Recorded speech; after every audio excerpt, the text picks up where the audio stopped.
Hello everyone. आज हम आपको बताएंगे फीटल सर्कुलेशन, जो कि जन्म थर्ड ईयर के स्टूडेंट के लिए एक इम्पॉर्टेंट टॉपिक है। और ये ओबीजी का एक टॉपिक है जिसमें फीटल सर्कुलेशन की अगर बात करें तो हम यहाँ पर प्लासेंटा से स्टार्ट करते हैं। जो प्लासेंटा होता है, सबसे पहले प्लासेंटा तो क्या करता है, जहाँ से पूरा ब्लड सप्लाई हो रहा है मदर से, जिसमें से ऑक्सीजन एंड न्यूट्रिशन बेबी को पास हो रहा है। तो यहाँ पर जो प्लासेंटा होता है, इसी के थ्रू बेबी को न्यूट्रिशन प्रोवाइड होता है, ऑक्सीजन सारा कुछ जो होता है वो प्लासेंटा से मिलता है। तो प्लासेंटा से एक सिंगल जो होता है अम्लाइकर वेन निकलती है। जो अम्लाइकल वेन होती है वो लीवर में जाती है, और लीवर्स में जहाँ पर एक पोर्टल वेन होती है, तो पोर्टल वेन है जहाँ पर जाती है। और अगर नॉर्मल की बात करें तो नॉर्मली जो है लीवर होता है, जो वो पोर्टल वेन से लीवर में जाता है, और लीवर से जो होता है हेपेटिक वेन में जाता है। और हेपेटिक वेन में जाता है, और हेपेटिक वेन से इन्फीरियर वेना कावा में जाता है। लेकिन यहाँ पर हमें इसे बाईपास करना है। डक्टस वेनोसिस जो होता है वो एक बाईपास होता है। तो यहाँ पर हमें इसको बाईपास करना है, क्योंकि लीवर जो होता है is a not a main organ to be supply to be जो होता है ब्लड सप्लाई। क्योंकि यहाँ पर जो बेबी का जो ग्रोथ होता है वो इम्पॉर्टेंट है, क्योंकि लीवर क्या करता है, यहाँ पर जो बेबी का जो ग्रोथ है वो इम्पॉर्टेंट है।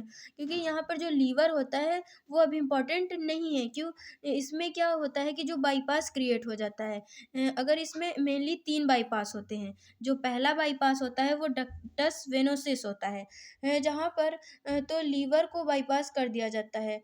मतलब इसमें जो डक्टस वेनोसिस होता है वो लीवर को बाईपास कर देगा। तो हम बोलेंगे कि अम्लाइकल वेन से, यानी कि अम्लाइकल वेन से जो जाएगा वो पोर्टल वेन से लीवर में जाता है, लीवर से हेपेटिक वेन में जाएगा। लेकिन यहाँ पर अम्लाइकल वेन से डक्टस वेनोसिस में जा रहा है। फिर डक्टस वेनोसिस से इन्फीरियर वेना कावा में जाएगा। जो डक्टस वेनोसिस से इन्फीरियर वेना कावा में जाएगा, जो कि आपकी लोअर बॉडी से ब्लड सप्लाई को ले जाता है राइट एट्रियम में। जिसमें जो होता है राइट एट्रियम से ब्लड राइट वेंट्रिकल में जाएगा, और राइट वेंट्रिकल से जो होता है पल्मोनरी ट्रैंक में जाएगा। जो होता है इन्फीरियर वेना कावा से, जो इन्फीरियर वेना कावा होती है वो लोअर बॉडी से ब्लड को ले जाती है, और जो होता है इन्फीरियर वेना कावा से राइट एट्रियम में जाएगा, राइट एट्रियम से राइट वेंट्रिकल में जाएगा, और राइट वेंट्रिकल से पल्मोनरी ट्रैंक में जाएगा। यहाँ पर जो बेबी का जो लंग्स होता है वो इनएक्टिव होता है। तो जो होता है वेंट्रिकल पल्मोनरी ट्रैंक में जाएगा, और वहाँ पे आपके लंग्स में जो होता है वो फिर से लंग्स वो होता है प्यूरिफाइड होता है।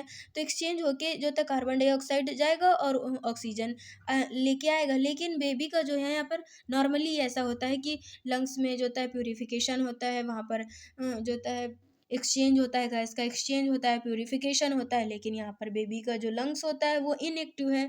तो यहाँ पर जो होता है रिस्पायरेशन की जो प्रोसेस है वो हो ही नहीं पाएगा। ऑक्सीजन कार्बन डाइऑक्साइड निकल नहीं पाएगा, जा ही नहीं जाएगा नहीं, और ऑक्सीजन आएगा नहीं। और यहाँ पर जो होता है क्योंकि रिस्पायरेशन की प्रोसेस क्यों नहीं हो पाएगी, क्योंकि यहाँ पे लंग्स जो होता है इनएक्टिव हैं।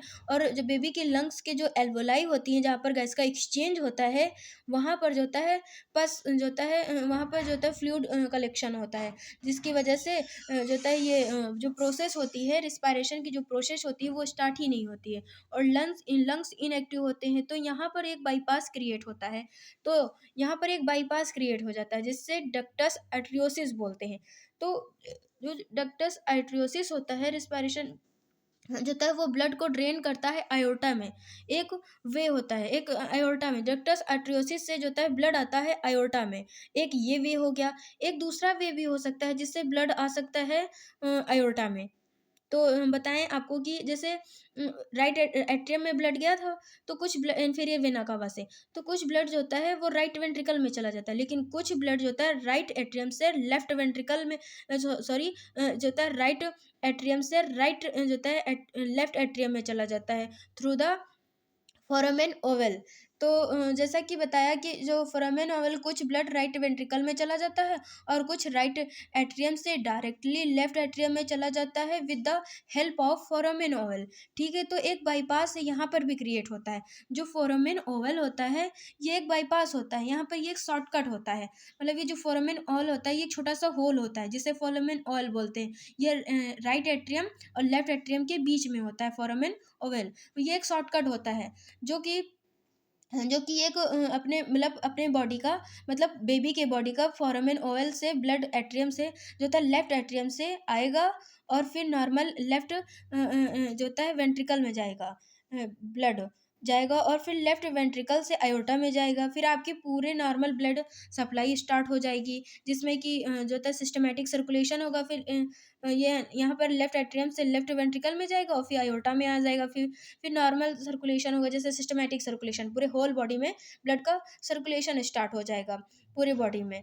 और यहाँ पर जो एक जो होता है सिस्टमैटिक सर्कुलेशन के बाद जो होता है अम्लाइकल आर्टरीज में आएगी, जहाँ पर यहाँ पर 2 अम्लाइकल आर्टरीज होती हैं और ब्लड का जो होता है जो अम्लाइकल आर्टरीज होती हैं ये डीऑक्सीजनेटेड ब्लड को लेकर वापस प्लासेंटा में आती हैं, जहाँ पर यहाँ पर प्लासेंटा में अगर आ जाती हैं तो ये जो ये वे होता है ये आपका ये फीटल सर्कुलेशन है, जहाँ पर ये कंप्लीट हो जाता है और ये एक फ्लो चार्ट होता है जिसके थ्रू आप समझ सकते हैं कि मतलब कैसे बेबी में फीटल जो होता है सर्कुलेशन होता है, मतलब ब्लड का सर्कुलेशन होता है, बेबी को जो होता है ऑक्सीजन कहाँ से प्रोवाइड होती है और न्यूट्रिशन वगैरह कैसे बेबी को मिलता है। तो ये एक थोड़ा सा छोटा सा टॉपिक है आपको समझाने, अगर कुछ डाउट है तो आप पूछ सकते हैं। Thank you for watching my this video.